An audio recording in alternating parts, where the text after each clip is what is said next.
proyeksi bidang 3 dimensi. Tahukah kamu tentang proyeksi? Pernahkah kamu membuat proyeksi bidang 3 dimensi? Tahukah macam-macam proyeksi bidang 3 dimensi? Untuk menjawab rasa ingin tahumu, perhatikan materi berikut ini. Macam-macam proyeksi. Terdapat beberapa macam-macam proyeksi sebagai berikut. Yang pertama, proyeksi Eropa. Proyeksi Eropa termasuk proyeksi letak bidangnya terbalik dengan arah pandangannya. Penamaan metode proyeksi Eropa adalah dikarenakan proyeksi ini banyak digunakan di negara-negara Eropa seperti Inggris, Prancis, Jerman, Belanda, Inggris, dan negara-negara Eropa lainnya. Proyeksi Amerika. Proyeksi Amerika termasuk proyeksi yang lebih bidangnya sama dengan arah pandangannya.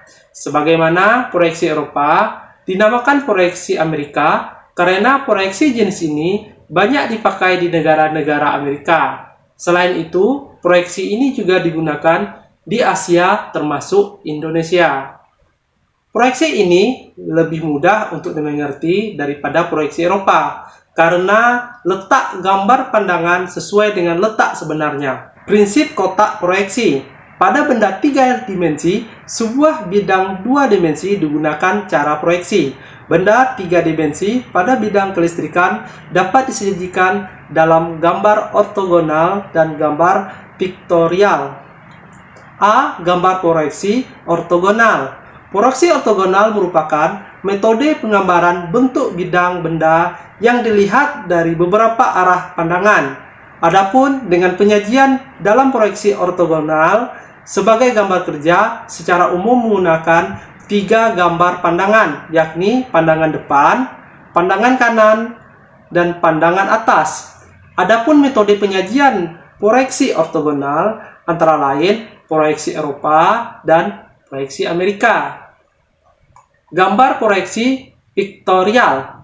Proyeksi piktorial merupakan cara menggambar benda yang mendekati bentuk sebenarnya secara 3 dimensi melalui pandangan tunggal. Maka proyeksi piktorial juga dinamakan proyeksi pandangan tunggal karena bentuk asli benda dapat diketahui dengan satu gambar 3 dimensi. Bentuk gambar piktorial yang digunakan dalam kelistrikan yakni gambar isometri, dimetri, dan obligio. Dan perspektif bentuk penjelasan mengenai proyeksi piktorial.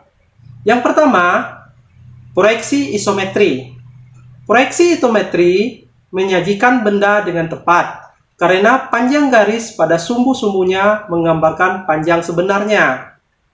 Proyeksi dimetri merupakan penyajian dari gambar isometri di mana garis-garis yang tumpang tindih yang terdapat pada gambar isometri pada gambar dimetri tidak kelihatan lagi. Langkah-langkah penggambaran proyeksi dimetri secara umum dapat diilustrasikan dengan gambar di samping.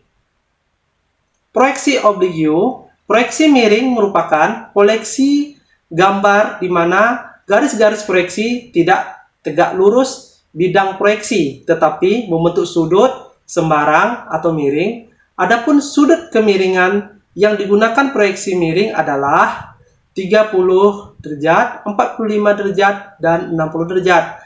Jika ditinjau dari skala pendekatan garis gambar yang sejajar, sumbu Y, maka proyeksi miring terbagi menjadi 2 skala, yakni 3/4 dan 1/2. Proyeksi perspektif ditinjau dari cara penyajiannya terbagi dalam 3 jenis, antara lain perspektif 1 titik atau perspektif sejajar, perspektif 2 titik atau perspektif sudut, dan perspektif 3 titik atau perspektif miring. Yang keempat, proyeksi perspektif. Dalam menggambar proyeksi perspektif, terdapat 3 sudut pandang yang digunakan, antara lain gambar perspektif dengan sudut pandang tinggi. Yang kedua, gambar perspektif dengan sudut pandang normal. Dan yang ketiga, gambar perspektif dengan sudut pandang rendah berikut ini.